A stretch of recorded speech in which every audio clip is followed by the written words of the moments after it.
Hello student. तो कैसे हैं आप सब? आई होप आप लोग ठीक होंगे और अच्छे से पढ़ाई कर रहे होंगे। तो आज हम लोग बात करने वाले हैं क्लास 12 हिस्ट्री का जो है ना बाबू 10 अति आवश्यक प्रश्न। यह 200% जो है ना बाबू आपके एग्जाम में कई बार पूछ लिया गया है। तो आप लोग जो है ना बाबू ये 200% को अच्छे से याद कर लीजिएगा।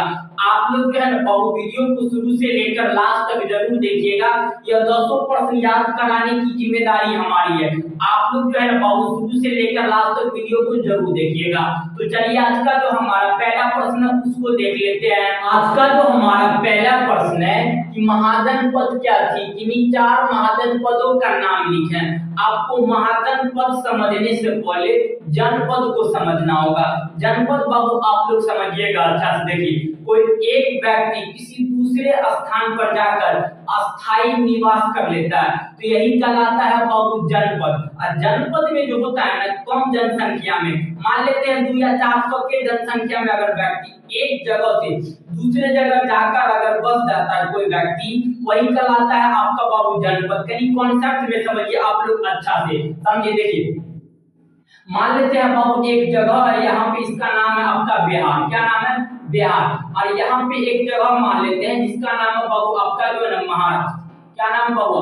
महाराष्ट्र। यहाँ पे एक जगह है जिसका क्या नाम है? महाराष्ट्र। कोई व्यक्ति का नाम मान लेते हैं बाबू पीपुर प्रकाश। प्रकाश कहाँ का है? तो बिहार का है। यह व्यक्ति बाबू महाराष्ट्र में जाकर के, अच्छा समझिएगा, प्रकाश कहाँ का है? बिहार का। यह व्यक्ति कहाँ पे जाकर के? महाराष्ट्र में जाकर के वहां पर अस्थायी निवास ले लेता है।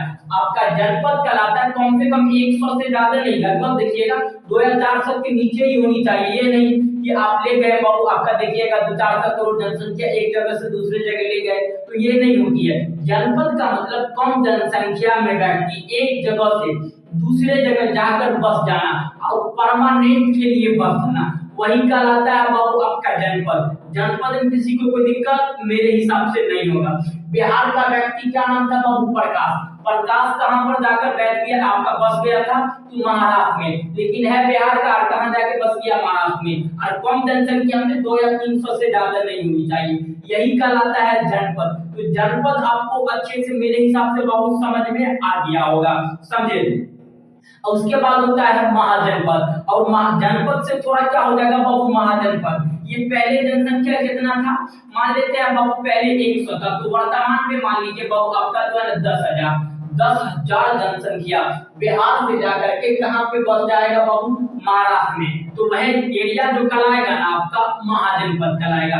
किसी को कोई दिक्कत मेरे हिसाब से कोई किसी को दिक्कत नहीं होनी चाहिए। तो महाजनपद समझ में आ गया ना? आप लिखिएगा कैसे एग्जाम में। देखिए बाबू महाजनपद को लिखने का 3-4 तरीका हम बता देते, आप लोग लिखिएगा एग्जाम। देखिए महाजनपद लिखिएगा कि जो है ना आपका 6वीं शताब्दी ईसा पूर्व में जो नए नए नगर के खोज हुए, नए नए नगर बने, उसी को क्या बोलते हैं बाबू? महाजनपद। महाजनपदों की जो बाबू संख्या थी ना, याद रखिएगा 16 थी। कितना महाजनपद था बाबू? 16 महाजनपद था। हालांकि आपको 16 याद करने की कोई आवश्यकता नहीं है। आप इसमें से जो है ना नॉर्मली देखिएगा तो कम से कम 5 याद करके जाइएगा। कितना? 5 याद कर लीजिएगा, आपका काम हो जाएगा, समझे। और प्रत्येक महाजनपद के बाबू चलाने के लिए एक राजा होता था, समझे। और इस महाजनपदों में सबसे शक्तिशाली महाजनपद जिसका नाम था क्या बाबू? मगध। सबसे शक्तिशाली महाजनपद क्या नाम था बाबू? मगध। मगध जो था वर्तमान देखिएगा आपका बिहार में पड़ता है। कहाँ पे बाबू? बिहार के राजगीर में पड़ता है। किसी को कोई दिक्कत नहीं होगा। तो महाजनपद बाबू आपको समझ में आ गया ना कि 6वीं शताब्दी ईसा पूर्व में नए नए नगर के खोज हुए, नए नए नगर बने, उसी प्रक्रिया को क्या कहते हैं? महाजनपद कहते हैं। अब उसके बाद देखिएगा प्रत्येक महाजनपद को चलाने के लिए एक राजा होता था। और महाजनपदों की संख्या कितनी थी बाबू? कुल, तो याद रखिएगा कुल संख्या थी महाजनपदों का आपका जो है 16 संख्या थी, समझे। इसमें किसी को कोई दिक्कत कोई आपत्ति मेरे हिसाब से नहीं होनी चाहिए। और आगे पूछ रहा है आपका जो है ना कि 4 महाजनपद के नाम लिखे। देखिए अच्छा से समझिएगा बाबू, कितना पूछ रहा है? 4। तो पहला लिख दीजिएगा बाबू मगध। पहला हो जाएगा आपका मगध। दूसरा हो जाएगा बाबू याद रखिएगा कौशल। क्या हो जाएगा? दूसरा महाजनपद का क्या नाम था बाबू? कौशल। और तीसरा का जो नाम हो जाएगा आपका याद रखिएगा अंग। तीसरा महाजनपद का नाम अंग, चौथा महाजनपद का नाम याद रखिए बाबू पांचाल, क्या हो जाएगा पांचाल। और उसके बाद आपका देखिएगा चार ही लिखना, पांच को याद करके जाइएगा। पांचवा का जो नाम था बाबू आपका जो कौशल हो गया, पंचाल भी हो गया, मगध भी हो गया।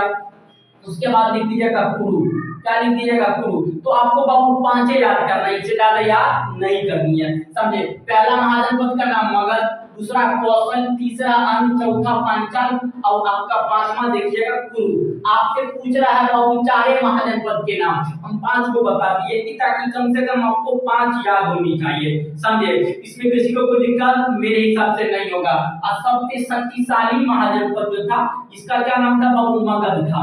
मगध की पहली राजधानी राजगीर थी, आपका दूसरी राजधानी पाटलिपुत्र है, जिसे वर्तमान हम बाबू पटना कहते हैं। किसी को कोई आपत्ति, किसी को कोई दिक्कत है तो बाबू आप लोग हमें डायरेक्ट कमेंट कर दीजिएगा।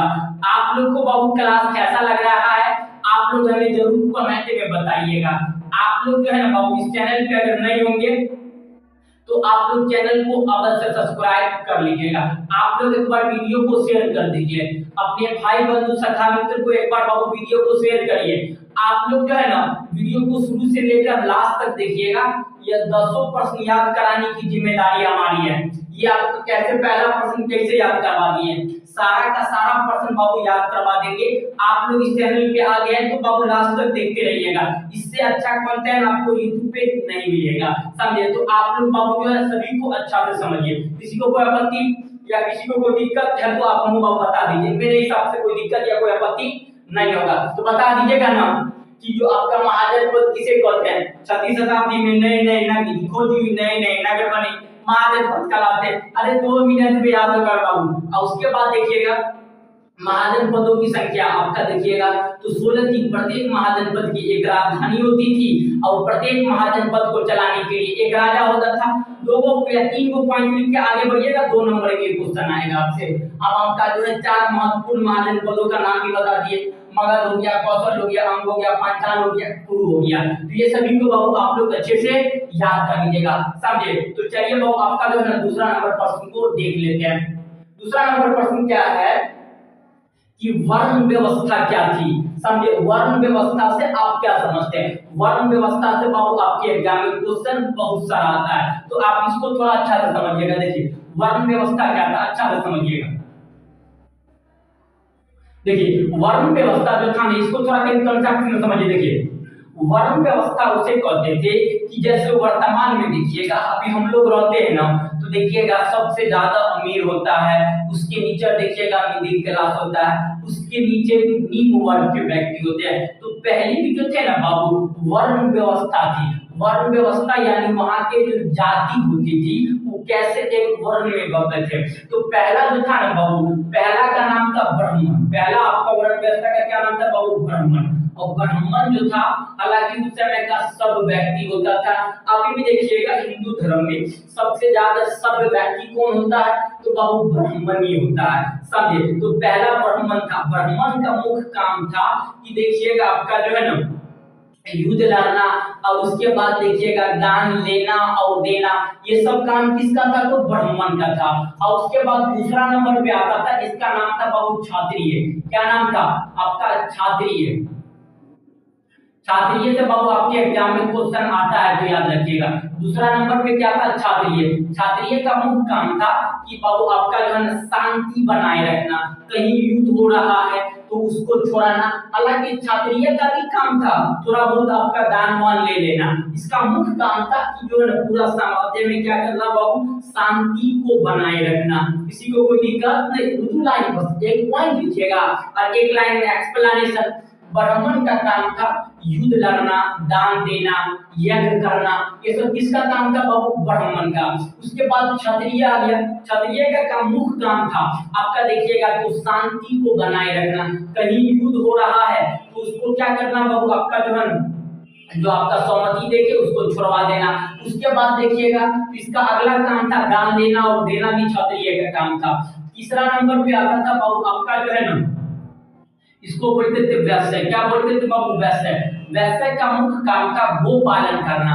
गोपालन समझते हो ना बबुआ, गोपालन का मतलब पशु को पालन करना, समझे। और उसके बाद हालांकि थोड़ा बहुत ये खेती वेती भी करते थे, समझे। तो लिख देते हैं ताकि इसका स्क्रीनशॉट ले लीजिएगा। ब्राह्मण का काम था बाबू यज्ञ करना, यज्ञ करना। उसके बाद आपका देखिएगा युद्ध करना, युद्ध हो गया। और उसके बाद जो है ना अगला हो जाएगा इसका दान लेना, दान लेना और वापस दे देना, समझे। तो दान लेना और देना, दो पॉइंट लिखिएगा, ज्यादा नहीं लिखिएगा मेरे हिसाब से। पहला काम यह करना, युद्ध, आपका युद्ध करना, दान लेना और देना। अगला काम था इसका क्षत्रिय का, क्षत्रिय का काम था बाबू आपका देखिएगा ना, तो आपका जो है ना शांति बनाए रखना। क्या करना बाबू, शांति, शांति बनाना। उसके बाद देखिए कहीं युद्ध हो रहा है तो युद्ध को छुड़ाना, कहीं युद्ध होगा तो युद्ध को छुड़ाना। इसका अगला काम था बाबू आपका दान लेना भी था और उसके बाद दान देता भी था, ये दोनों काम करता था, समझे क्षत्रिय। उसके बाद वैसे देखिएगा इसका काम था गोपालन करना। गोपालन का मतलब होता है बाबू पशुपालन, कृषि करना, समझे, गोपालन करना, गोपालन करना या आप कह सकते हैं बाबू कृषि करना, समझे। उसके बाद अगला चौथा नंबर पे होता था जिसका नाम था बाबू शूद्र। और शूद्र का जो है ना मुख्य कार्य था ये तीनों वर्ण का, तीनों वर्ण का पालन करना, तीनों वर्ण का, यानी तीनों वर्ण के क्या क्या आदेश है ये कौन पालन करेगा, तो याद रखिएगा बाबू ये करेगा शूद्र करेगा, समझे। जैसे वर्तमान में देखिएगा हम लोग में जाति व्यवस्था है ना, तो वैसे उस समय भी जो थे ना बाबू व्यक्ति तब वो उस समय वर्ण व्यवस्था थे, क्या थे, वर्ण व्यवस्था थे, समझे। हालांकि किसी को कोई आपत्ति नहीं है और सबसे सभ्य ब्राह्मण था। और उस समय का बाबू जो है ना कहा जाता है कि ओनली फॉर क्षत्रिय जो है ना राजा बन सकता था, क्षत्रिय के सिवा कोई व्यक्ति राजा नहीं बन सकता था, समझे। तीनों को किसी को कोई दिक्कत, पहला ब्राह्मण का काम यह करना, युद्ध करना, दान लेना और देना। क्षत्रिय आपका शांति बनाए रखना, आपका युद्ध को छुड़ाना, दान लेना और देना। क्षत्रिय का काम था कि बाबू युद्ध कहीं हो रहा है तो उसको छुड़ा देना। और उस समय बाबू मानलीपुर जो क्षत्रिय थे यही राजा बन सकते थे। वैश्य का काम था गोपालन करना, कृषि करना यानी पशु को पालन करना। शूद्र का काम था यह तीनों वर्ण जो है ना इसी को क्या करना बाबू, सेवा करना, समझे। तो आप लोग को बाबू समझ में आ रहा है ना सारा, अरे सारा का सारा आपके दिमाग में जाएगा, समझे। आप लोग बाबू वीडियो को शुरू से लेकर लास्ट तक जरूर देखिएगा। हम बोल रहे हैं सारा का सारा दिमाग में जाएगा तो जाएगा, आप एक एक करके अच्छा से समझते रहिएगा, समझे। तो ब्राह्मण समझ में आ गया, क्षत्रिय आ गया, वैश्य आ गया, शूद्र हो गया। ये आई होप आपको दूसरा नंबर क्वेश्चन जो है ना बाबू आपको पहला तो समझिए में आ गया, दूसरा भी आपको अच्छे से समझ में आ गया होगा, समझे। तो हम चलिए बाबू क्वेश्चन नंबर 3 को देख रहे हैं। आप लोग एक बार इसका स्क्रीनशॉट ले लीजिए कि ताकि आप लोग इसको अपने कॉपी में नोट डाउन कर लीजिएगा। आपका नवंबर है ना, आपका फरवरी में एग्जाम होगा, अभी नवंबर चल रहा है ना बाबू, 3 महीना पढ़ करके, नवंबर आपका दिसंबर और जनवरी के 3 महीना पढ़ के हम बोल रहे हैं आपको 90% कम से कम हम ला के देंगे। तो आप लोग बाबू जितना करवा रहे हैं आप लोग करते रहिए। और ऑब्जेक्टिव क्वेश्चन जो है ना हम आपको जो बाबू नॉर्मली जो करवाते हैं रोज का क्लास चलता है ऑब्जेक्टिव का वो भी करवा देंगे। तो आप लोग बाबू जो है अच्छे से सभी प्रश्न को समझते रहिएगा, समझे। तो इसको स्क्रीनशॉट ले लीजिए आप लोग एक बार। तो अगला क्वेश्चन नंबर 3 पे चलते हैं। क्वेश्चन नंबर 3 में है, क्वेश्चन नंबर 3 में क्या है कि अल्बिरोनी कौन थे, इसका किताब का क्या नाम था। देखिए बाबू अच्छा से समझिएगा, देखिए अल्बिरोनी जो था ना ये आपका याद रखिएगा बाबू ये ख्वारिज़्म उज़्बेकिस्तान का था। अल्बिरोनी कौन था तो बाबू याद रखिएगा ये जो था आपका ख्वारिज़्म उज़्बेकिस्तान का था, जो है ना यहाँ पे बगल में एक गजनी था, गजनी का राजा का नाम था महमूद गजनवी। क्या नाम था बाबू, महमूद गजनवी, समझे। वो जो था आपका देखिएगा तो जो है 917 में, कब 917 ईस्वी में आपका ख्वारिज़्म पर क्या करता है बाबू, आपका आक्रमण करता है। आक्रमण कौन करता है तो याद रखिएगा आपका देखिएगा ना तो अली महमूद गजनवी, महमूद गजनवी जो था कहां पे, ख्वारिज़्म पे आक्रमण करता है। और वहां के जितना विद्वान व्यक्ति थे, विद्वान कहने का मतलब समझे बाबू, विद्वान कहने का मतलब जो पढ़ा लिखा थे, जिसके अंदर सोचने और समझने की क्षमता थी, वो सभी को जो था ना आपका महमूद गजनवी जो था अपने जो है ना बाबू साथ ले आया था। समझे, जो पढ़ा लिखा व्यक्ति था, तो उसी साथ में एक आपका देखिएगा तो अल-बिरूनी था। समझे, तो अल-बिरूनी कौन था, इसका परिचय बता दीजिएगा ना। पहला पॉइंट लिखिएगा, अल-बिरूनी ख्वारिज़म उज्बेकिस्तान का था। समझे, उसके बाद 917 ईस्वी में आपका जो है गजनी का राजा महमूद गजनवी जो है आक्रमण करता है ख्वारिज़म पे।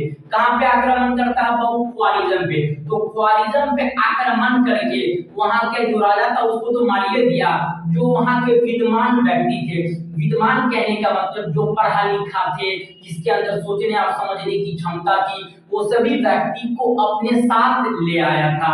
कौन ले आया था, तो याद रखिएगा बाबू महमूद गजनवी। अब क्वेश्चन भी आएगा, क्वेश्चन एमसी ऑब्जेक्टिव में पूछ लेगा या एमसीक्यू में, उसी को कहते हैं। समझे, तो एमसीक्यू में क्वेश्चन आएगा कि आपका देखिएगा अल-बिरूनी किसके साथ भारत आया था, तो याद रखिएगा महमूद गजनवी के साथ भारत आया था। समझे, तो ये क्वेश्चन आता है एग्जाम में, तो याद रख लीजिएगा। उसके बाद देखिएगा तो यह एक किताब लिखा जिसका नाम था बाबू किताबुल हिंद। क्या नाम था, किताबुल हिंद। किताबुल हिंद जो था ये किसने लिखा था, तो याद रखिएगा ये जो लिखा था बाबू आपका अल-बिरूनी ने लिखा था। किसने लिखा था, अल-बिरूनी ने। कौन सा किताब लिखा था, जिसका नाम था बाबू किताबुल हिंद। यह किताबुल हिंद में जो है आपका कुल 80 अध्याय थे। 80 अध्याय कहने का मतलब बाबू आपका चैप्टर्स, कुल चैप्टर्स कितना था किताबुल हिंद में, 80 चैप्टर था। और इस किताब जो था ना बाबू अरबी भाषा में था। कौन सी भाषा में था, अरबी भाषा में था। कभी कभी तो आपका एग्जाम में यही पूछ लेता है, बताइए किताबुल हिंद जो था वो कौन सा भाषा में था, तो याद रखिएगा ये जो था बाबू आपका अरबी भाषा में था किताबुल हिंद। और उसके बाद देखिएगा किताबुल हिंद में कुल चैप्टर्स की संख्या कितनी थी, तो आपका देखिएगा बाबू 80 चैप्टर थे। अब इस चैप्टर आपका किताब में जो लिखा क्या गया था इसको समझिए। देखिए इस किताब में जो लिखा गया था कि जो आपका देखिएगा महमूदी आपका अल-बिरूनी जो भारत में रहा, कहां पे बाबू, अल-बिरूनी भारत में रहा, यहाँ की देखा व्यवस्था को देखा, और उसके बाद यहाँ की व्यवस्था को परखा, पूरा चीज को देखा और सभी व्यवस्था को अच्छा से समझ करके तो एक किताब लिखा जिसका क्या नाम था, किताबुल हिंद था। क्वेश्चन भी आता है बाबू, याद रखिएगा ये मोस्ट वीवीआई क्वेश्चन है।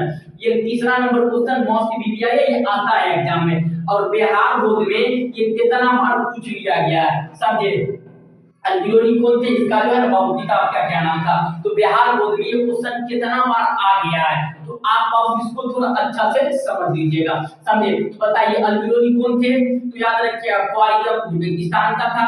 ये बाबू आपका वहां का गजनी का राजा आक्रमण करता है आपका देखिएगा ख्वारिज़म पे, वहां का जितना विद्वान व्यक्ति था अपने साथ ले आता है गजनी।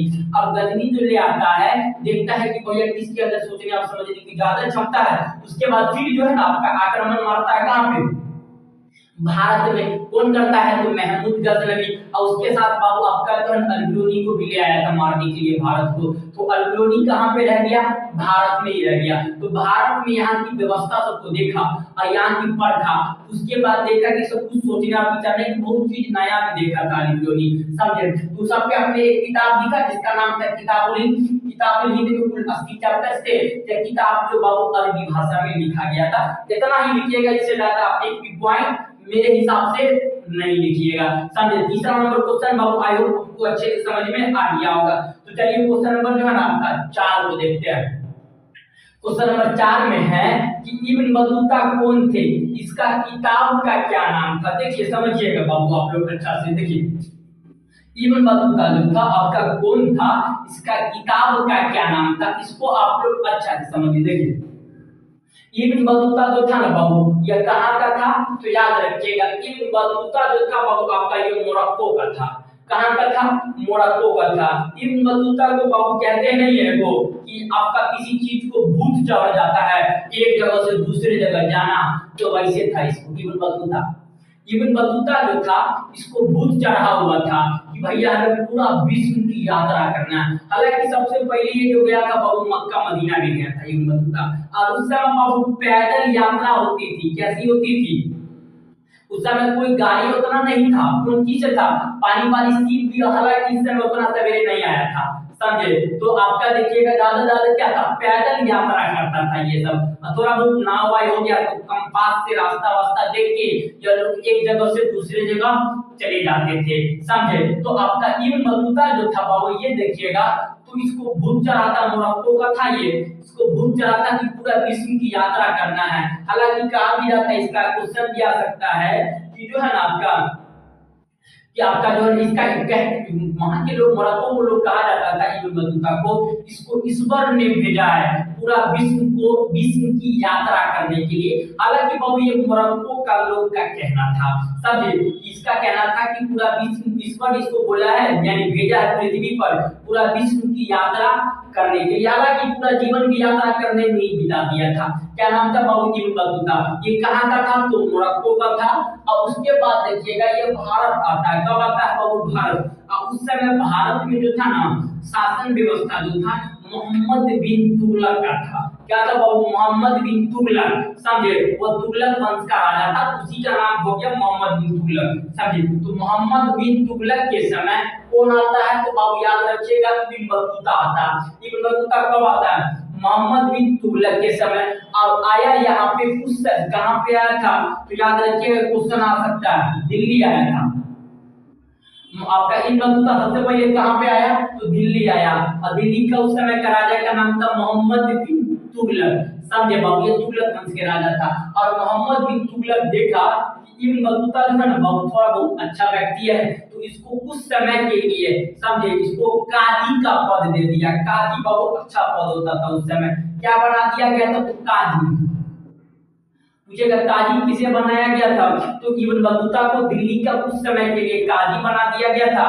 और काजी जो बन गया इब्न बतूता, तो उसके बाद जो है ना, हालांकि देखिएगा कुछ कुछ तो इससे आपका थोड़ा बहुत देखिएगा, तो आपका मोहम्मद बिन तुगलक से थोड़ा बहुत आपका देखिएगा कुछ कुछ हुआ, तो इसको काजी वाला जो पद दिया गया था इब्न बतूता से छीन लिया गया था। इब्न बतूता बाबू भारत आया और देखा यहाँ के नई नई चीज सबको, जैसे पान, पान जानते हो ना बउआ, आप लोग देखे होंगे पान जो मिलती है, हालांकि सब जगह मिलती है, पूरा इंडिया में लगभग पान मिल जाती है, समझे। तो इब्न बतूता जो पहला वो अपना जीवन में कुछ नया चीज देखा, वो क्या देखा बाबू, पान। उसको पान के बारे में थोड़ा सा भी जानकारी नहीं था, जिसको तो देखिएगा बाबू इब्न बतूता को। अब दूसरा था बाबू नारियल। नारियल जो था इब्न बतूता अपने जीवन में मेरे हिसाब से कभी नहीं देखा था, और बहुत चीज को नया नया देखा था। पान हो गया, नारियल हो गया, समझे। और यहाँ के हरे भरे दिल्ली के जमा मस्जिद, बाजार, ये सब देखा ना, ज्यादातर तो बाजार देख के इतना भीड़ भाड़ होती है, तो बाजार देख के इब्न बतूता जो था बहुत थोड़ा बहुत जो है और आकर्षित हुआ, समझे। ये पूरा व्यवस्था को देखा और यहाँ एक किताब लिखा, जिसका क्या नाम था बाबू, इब्न बतूता का किताब रेहला। क्या नाम था, रेहला नाम था। ये बतूता की किताब का क्या नाम था बाबू, रेहला। ये जो था बाबू अरबी भाषा में था, कौन सी भाषा में था, अरबी भाषा में था। ये भी क्वेश्चन बाबू आपके एग्जाम में आ सकता है, तो याद रखिएगा। जितना बताती है इब्न बतूता के बारे में आप लोग बाबू आपका जो है लिख दीजिएगा। और आगे कहा भी जा रहा है कि इब्न बतूता किताब का नाम लिखा है, इसका किताब का क्या नाम था, रेहला। और रेहला ऑब्जेक्टिव क्वेश्चन में बिहार बोर्ड में 75 बार पूछ लिया है रेहला, समझे। तो आप बाबू रेहला को अच्छे से याद कर लीजिएगा। इसमें किसी को कोई आपत्ति या किसी को कोई दिक्कत है तो आप हमें बाबू कमेंट कर दीजिएगा। मेरे हिसाब से कोई दिक्कत या कोई आपत्ति नहीं होगा। तो चलिए क्वेश्चन नंबर जो है ना वो आपका चार अच्छे से समझ में आ गया होगा ना। आप आयो मेरे हिसाब से मेरे स्टूडेंट को समझ में नहीं आया तो हमें पढ़ा के क्या फायदा, डायरेक्ट दिमाग में जाएगा, पढ़ते रहिएगा आप लोग, समझे। तो चलिए क्वेश्चन नंबर जो बाबू आपका 5 को देख लेते हैं। क्वेश्चन नंबर 5 में है कि गोपुरम से आप क्या समझते हैं। ये प्रश्न आपके एग्जाम में कई बार पूछ लिया गया है, तो ये बाबू प्रश्न आप एग्जाम में याद करके ही जाइएगा। ये प्रश्न डायरेक्ट आपको ऑब्जेक्टिव में भी डाल देता है, समझे। तो ऑब्जेक्टिव में डालेगा कि गोपुरम क्या था, तो याद रखिएगा गोपुरम बाबू प्रवेश द्वार को कहते हैं। आप प्रवेश द्वार क्या समझिए इसको अच्छा से देखिए। गोपुरम जो था ना बाबू, जो विजयनगर के राजा सब थे वो जो है ना बाबू गोपुरम का निर्माण मंदिर के प्रवेश द्वार में बनाया था, समझे। तो गोपुरम समझ में आया। आप बाबू कॉन्सेप्ट में समझिए, यहाँ देखिए वर्तमान में बाबू एक मंदिर देखिएगा तो ऐसे ही होता है ना, अभी देखिए ऊपर में थोड़ा गुंबद टाइप बनाया होता है, हालांकि आप लोग उतना समझते हैं। जो गोपुरम जो था ना बाबू, वहां के विजयनगर के राजा, विजयनगर वर्तमान बाबू कर्नाटक में पड़ता है। और उसके बाद देखिएगा विजयनगर का सबसे महानतम राजा कृष्णदेव राय था, वो आपका तुलु वंश का राजा था, समझे। तो देखिएगा कि यहाँ मंदिर ऐसे ना होता है, तो यहाँ पे देखिएगा तो बाबू गेट होता है, यहाँ से हम लोग प्रवेश कर जाते हैं अंदर। तो यहाँ पे जो बाबू प्रवेश द्वार है ना, समझिए, अच्छा इधर देख रहे हैं आप लोग, इधर देखिए, देखिए यहाँ पे मंदिर का बाबू यहाँ पे प्रवेश द्वार है, जो मंदिर का प्रवेश द्वार था ना, उसी को तो बोलते हैं हम लोग बाबू गोपुरम। तो गोपुरम समझ में आ गया ना, एकदम आपको आम भाषा में बाबू 110% है कि समझ में आ ही गया होगा आप लोग को, समझे। तो गोपुरम समझ में आया कि नहीं आया। गोपुरम जो था बाबू विजयनगर के जो सबसे महानतम राजा था, महानतम कहने का मतलब जो योग्य हो, जिसके अंदर सोचने और समझने की क्षमता हो, वही जो है ना आपका गोपुरम का क्या था बाबू, निर्माण करवाया था। गोपुरम का निर्माण कहाँ पे करवाया था, तो मंदिर में। अब गोपुरम क्या था, तो आपका मंदिर के प्रवेश द्वार को ही बोलते हैं गोपुरम। समझ में आ गया ना, 110% बाबू आपको समझ में आ ही गया होगा, समझे। तो ये आपका मंदिर में घुसिएगा अंदर, तो बाबू लास्ट वाला पॉइंट यही ना होगा, यहाँ पे देखिएगा तो आपका दीवार है, ये वाला पॉइंट गोपुरम था, यहाँ से अंदर घुस गए, मंदिर में चले गए। जो अंदर में प्रवेश द्वार को ही क्या बोलते हैं आपका गोपुरम। तो गोपुरम आयोग आपको अच्छे से समझ में आ गया होगा। अब अगला क्वेश्चन को आता है कि विजयनगर, अब विजयनगर का जो बाबू आपका संस्थापक कौन था, इसका आंसर आप लोग कमेंट करिएगा। और कब किया था स्थापना, ये भी आंसर कमेंट कर दीजिएगा आप लोग, समझे। किसी को कोई दिक्कत या कोई आपत्ति है तो आप लोग डायरेक्ट बाबू कमेंट कर दीजिएगा, समझे। तो चलिए क्वेश्चन नंबर आपको 5 समझ में आ गया ना बाबू। गोपुरम क्या था, तो विजयनगर के राजा जो था गोपुरम का निर्माण मंदिर के प्रवेश द्वार में बनाया था। बस हो गया, उसमें लिख दीजिएगा तो आप नीचे में कि आपका विजयनगर का सबसे महानतम शासक कृष्णदेव राय था। विजयनगर वर्तमान कर्नाटक में पड़ता है, समझे, किसी को कोई दिक्कत नहीं होगा। अगला चलते, अगला क्वेश्चन है कि आयकर व्यवस्था से आप क्या समझते हैं, ये भी प्रश्न आया होगा। देखिए समझिए, अच्छा से समझिएगा।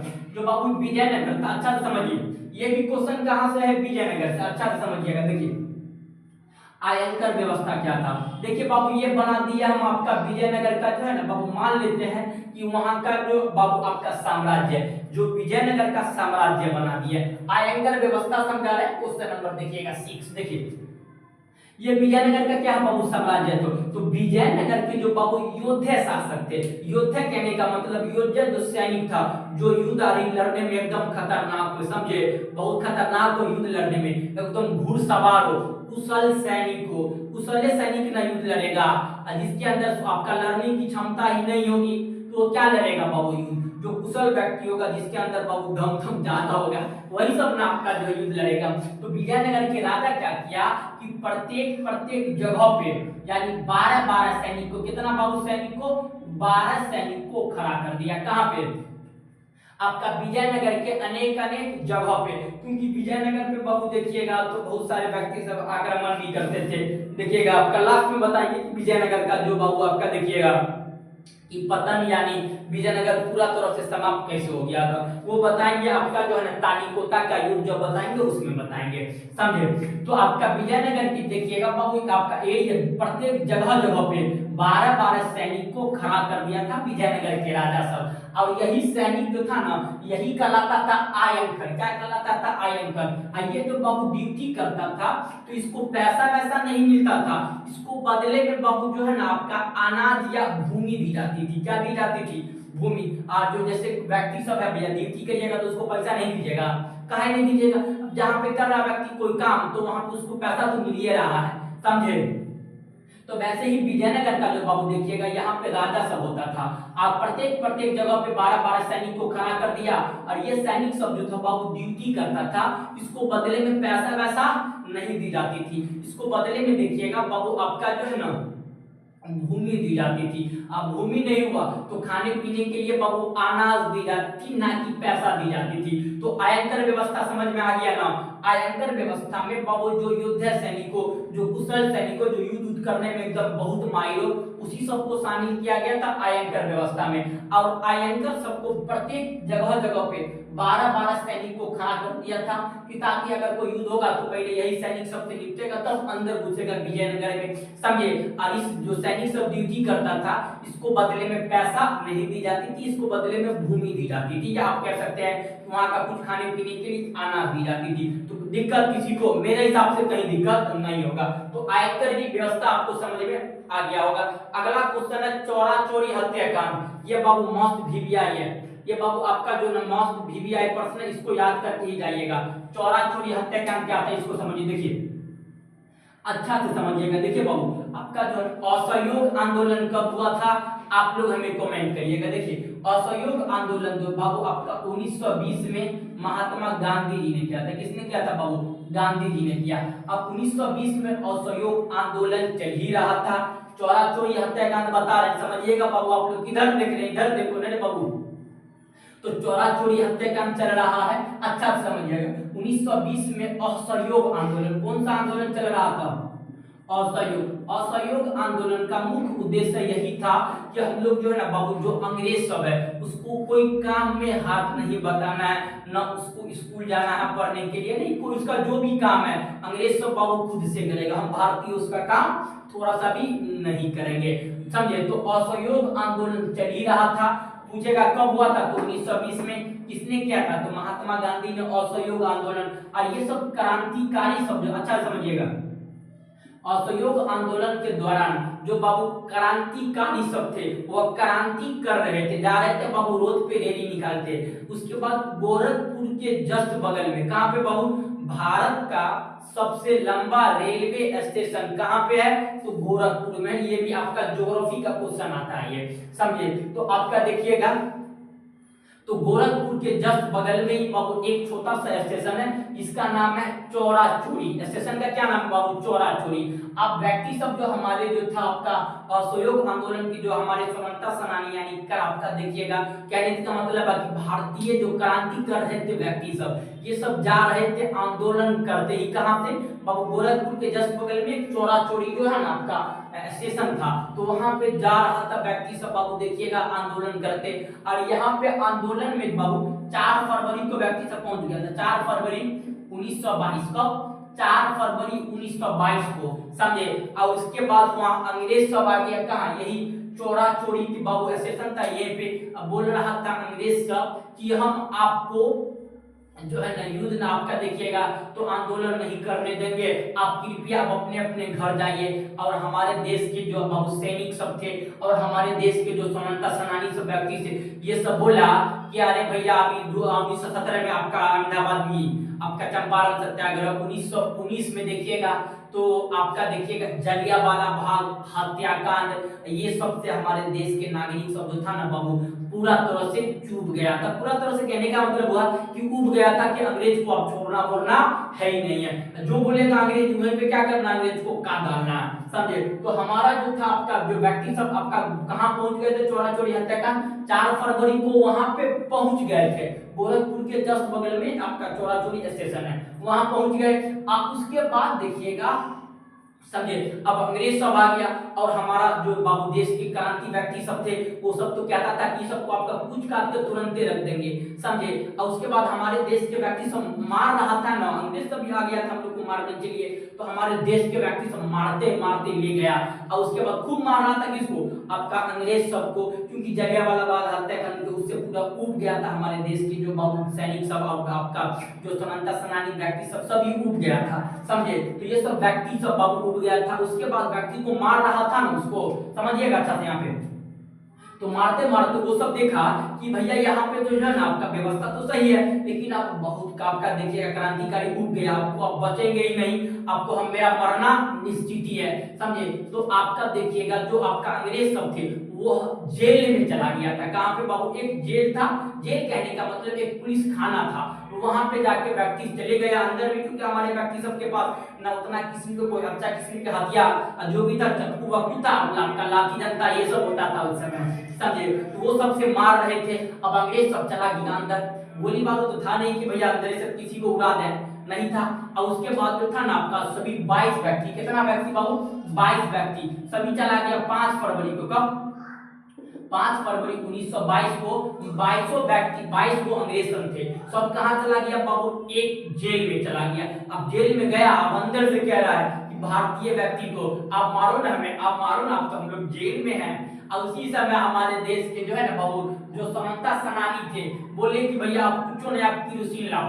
क्या लाओ बाबू? किरोसिन। किरोसिन जानते हैं ना बाबू, अब मिट्टी का तेल, मिट्टी को तेल को क्या बोलते हैं बाबू? किरोसिन, समझे? तो मिट्टी का जो तेल है वो लाओ और पूरा जेल में डाल दिया। कहां पे बाबू? जो खाना था ना जेल में, अब तो भैया लोहा का ग्रिल था, वहां पूरा तरह से उसको डाल दिया वहां पे, समझे? और उसको बाद उसको देखा के जो हमारे देश के व्यक्ति सब थे उसको देखा के, देख भैया चला गया है किरोसिन, अब मार रहे हम माचिस, उसको देखा के आप बताइए किसी व्यक्ति को अगर मौत ससुर सामने में देख रहा होगा उसको कैसा लगा होगा, समझे? तो हमारा 5 फरवरी 1922 को हमारे व्यक्ति सब जो थे ना बाबू, आपका जो स्वतंत्रता सेनानी सब व्यक्ति सब थे, वो सब उसको देखा के 22 को वही जेलवा में जला दिया। कितना व्यक्ति को? 22 को अंग्रेज सबको वही जेल में जला दिया। और यही से चोरा चोरी आपका जो घटना बहुत ज्यादा क्या हो गया, प्रसिद्ध हो गया था। तो चौरा चोरी हत्याकांड समझ में आ गया ना? अरे मेरे स्टूडेंट को समझ में नहीं आएगा तो किसको समझ में आएगा, समझे? तो आपका चौरा चोरी हत्याकांड आपको आयोग अच्छे से समझ में आ गया होगा। आप उसके बाद भैया महात्मा गांधी और हो गया महात्मा गांधी भैया अहिंसा के पुजारी, वो अहिंसा करना ही कभी नहीं चाहते थे, समझे? तो असहयोग आंदोलन को गांधी जी था ना बाबू आपका 12 फरवरी 1922 को क्या कर दिया बाबू? स्थगित कर दिया। कितना फरवरी? 12 फरवरी 1922 को आपका महात्मा गांधी असहयोग आंदोलन को स्थगित मतलब रोक दिया। और उसके बाद 10 मार्च को, कब? 10 मार्च 1922 को गांधी जी को बाबू आपका जो है ना अंग्रेज सब जेल में डाल दिया। कहां पे? जेल में। और जेल में डाला था आपका, कब डाला था? 10 मार्च 1922 को। अब अंग्रेज सब जो डाला कितने साल के लिए? कि 6 साल के लिए। कितना साल के लिए? 6 साल के लिए महात्मा गांधी को जेल में डाल दिया गया था। और महात्मा गांधी भैया जेल चला गया, समझ? अब बताइए महात्मा गांधी का क्या कसूर था? महात्मा गांधी का कसूर नहीं था। अभी देखिएगा सभी भारत के व्यक्ति जो है ना बाबू गांधी को गाली देते हैं।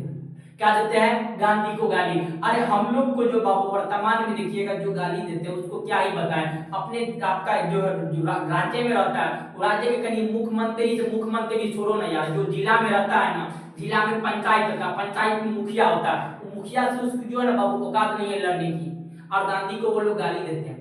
हालांकि देखिए गांधी का भी एक दो काम बहुत गलत था, क्योंकि देखिएगा तो आपका सभी व्यक्ति सब काम सही करेगा तो होगा, नहीं हो पाएगी। तो गांधी जी ने एक दो काम क्या किया था गलत, जैसे भगत सिंह का फांसी को रोकवाना। हालांकि वकील का काम ही होता है यही सब पकड़ना, महात्मा गांधी एक वकील थे, समझे? तो ये सब काम थोड़ा बहुत गलत होता है, तो क्या ही करा बाबू, सभी व्यक्ति का कुछ न कुछ कमियां और कुछ न कुछ अच्छाई तो होता ही है, समझे? तो महात्मा गांधी में कुछ कमी थी, समझे? तो महात्मा गांधी को बाबू कुछ कसूर था, जेल में डाल दिया गया, तो वो गांधी जेल चला गया था, समझे? उसके बाद देखिएगा तो 6 साल के लिए डाला, 22 और 6 कितना होगा? 2028 तक महात्मा गांधी जेल में ही रहेगा। लेकिन महात्मा गांधी जेल जा करके, समझे? तो मतलब कहने का मतलब महात्मा गांधी जेल चला गया और इधर से इधर कर रहा था, कुछ से कुछ कर रहा था कि एकदम तबीयत खराब हो गया, ये हो गया, एकदम महात्मा गांधी धप पे धप लाद रहा था। आप जो था भैया 1.5 साल में महात्मा गांधी उठो न वहां कांग्रेस सब जो पकड़ रहा था। अब गांधी को तो समझिए में नहीं आ रहा था, गांधी जी एकदम दिमाग लगा रहे थे अपना, समझे? तो गांधी जी को ले गया 6 साल के लिए, लेकिन गांधी जी को लगा कि भैया तबीयत बहुत तेज खराब अंग्रेज सबको, समझे? अगर गांधी मरा तो पूरा देश पूछ देगा पकड़ के हमें, समझे? अंग्रेज सबको डर होता था कि भैया गांधी को मरना नहीं चाहिए। तो गांधी जी को जो था ना बाबू आपका देखिएगा, तो आपका देखिएगा जो है ना आपका लगभग 2 ही साल में, कब? 22 और 24 में, 1924 में गांधी जी को क्या कर दिया गया था बाबू? छोड़ दिया गया था। और 1924 में कांग्रेस का अधिवेशन हो रहा था बेलग्राम कर्नाटक में। कहां पे बाबू? कर्नाटक में पड़ता है। तो वहां पे जाके अध्यक्ष बन गया कांग्रेस का। जो व्यक्ति आपका जेल में धब लाद रहा था ये वो है, समझे? और वही व्यक्ति कहां तुरंत चला गया? कर्नाटक के बेलग्राम अधिवेशन में कांग्रेस का यहाँ पे अध्यक्ष बन गया था, समझे? और यही से चोरा चोरी हत्याकांड आपकी बाबू फेमस हो गई। तो चोरा चोरी हत्याकांड आई होप आपको अच्छे से समझ में आ गया होगा। अगला क्वेश्चन है लिंगायत, लिंगायत संप्रदाय से आप क्या समझते हैं, इसको समझिएगा बाबू आप लोग अच्छा से। देखिए लिंगायत जो संप्रदाय था इसको समझिए। देखिए पूछेगा कि लिंगायत आंदोलन के जनक कौन थे, तो वासवन्ना था। और लिंगायत लोग जो बाबू थे वो लिंग का पूजा करता था। किसका पूजा करता था बाबू, लिंग का पूजा करता था। और लिंग का मतलब समझते हैं बाबू, स्त्रीलिंग का कहने का मतलब, स्त्रीलिंग आप पुल्लिंग नहीं समझ लीजिएगा, लिंग का मतलब होता है, देखिएगा आप लोग कभी रास्ता पे गुजर रहे होंगे ना, तो यहाँ पे देखिएगा बाबू ऐसे करके थोड़ा ब्लैक टाइप बना होता है, समझे, लिंग। तो इसका पूजा कर कौन करते थे बाबू, लिंगायत व्यक्ति करते थे। और ये लिंगायत व्यक्ति का कहना था जो मृत व्यक्ति है, जो मरा हुआ व्यक्ति है, उसको जलाना नहीं चाहिए, उसको दफनाना चाहिए। तो लिंगायत समझ में आ गया ना बाबू। पहला तो लिंगायत आंदोलन का जनक वासवन्ना, वासवन्ना को कहते हैं, पहला पॉइंट। दूसरा पॉइंट, यह लोग लिंग की पूजा करते थे। तीसरा पॉइंट लिखिएगा, यह लोग का कहना था जो मृत व्यक्ति होता है उसको मारना, सॉरी जलाना नहीं चाहिए, उसको दफना देना चाहिए। किसी को कोई दिक्कत, मेरे हिसाब से कोई दिक्कत या कोई आपत्ति नहीं होगा। अगला क्वेश्चन है स्तूप क्या था। देखिए बाबू स्तूप जो था ना, अच्छा से समझिएगा। देखिए जो महात्मा बुद्ध थे, किससे अब पूछेगा स्तूप कौन चीज से संबंधित है, तो महात्मा बुद्ध यानी बौद्ध धर्म से संबंधित है, समझे। जो स्तूप था बाबू इसको समझिए अच्छा से। जो महात्मा बुद्ध केस हो गया, केस बाबू बाल को कहते हैं, समझे। हालांकि हम लोग का तो बाल बहुत छोटा छोटा है, समझे। तो केस हो गया, नाखून हो गया, जो महात्मा बुद्ध का वस्त्र हो गया, जो भी चीज महात्मा बुद्ध बाबू प्रयोग करते थे, और वहां पे जो उसका अनुयायी, अनुयायी कहने का मतलब उसका जो चेला चपाती सब जो था ना, वो उसको अर्थ उसी को जमीन के नीचे गाड़ करके, जैसे नाखून हो गया, या महात्मा बुद्ध का केस हो गया, बाल हो गया, या महात्मा बुद्ध का वस्त्र हो गया, यानी महात्मा बुद्ध जो भी चीज को आपका जो है ना यानी आपका कहने का मतलब प्रयोग करते, थोड़ा बहुत जो बच जाता था उसी को, जो उसका अनुयायी व्यक्ति सब था उसी को गाड़ करके नीचे अर्ध गोला टाइप क्या बनाई जाती थी बाबू, स्तूप बनाई जाती थी। स्तूप बोलेगा कौन सा धर्म से संबंधित है, तो बौद्ध धर्म से संबंधित है। हालांकि सांची का स्तूप बताएंगे हम आपको, यह अगला है आपका अमरावती का भी स्तूप आपके एग्जाम में आता है, सब ये दोनों बता देंगे बाद में। तो स्तूप समझ में आ गया ना, तो स्तूप समझ में आई होप आपको अच्छे से आ गया होगा। स्तूप जो बाबू जैसे महात्मा बुद्ध जो था, पहले डायरेक्टली लिखिएगा स्तूप बौद्ध धर्म से संबंधित है, पहला पॉइंट। दूसरा पॉइंट लिखिएगा जो महात्मा बुद्ध थे या गौतम बुद्ध थे, समझे। तो इस जो भी चीज को प्रयोग करते हैं, जैसे नाखून हो गया, जैसे बाल हो गया, केस लिखिएगा, बाल हो गया, या कोई वस्त्र हो गया, जो भी चीज को महात्मा बुद्ध प्रयोग करते थे, जो उसके अनुयायी सब जो था उसी को गाड़ करके अर्धगोला टाइप बनाई जाती थी, इसी को क्या कहते हैं बाबू, स्तूप कहते हैं। खत्म हो गया स्तूप। अगला क्वेश्चन है विजयनगर साम्राज्य के संस्थापक कौन थे, और इसका जो है ना बाबू स्थापना कब हुआ। देखिए बाबू विजयनगर जो था ना बाबू वर्तमान कर्नाटक में पड़ता है। विजयनगर के बाबू खोज किया था कॉलिनी मैकेंजी ने किया था। विजयनगर साम्राज्य की खोज कॉलिनी मैकेंजी ने किया था, लेकिन विजयनगर की जो बाबू स्थापना हरियर और बुक्का ने किया था। यह दोनों बाबू भाई था, 1336 में किया था। कब किया था विजयनगर की जो बाबू खोज किसने किया, आपका कॉलिनी मैकेंजी ने किया।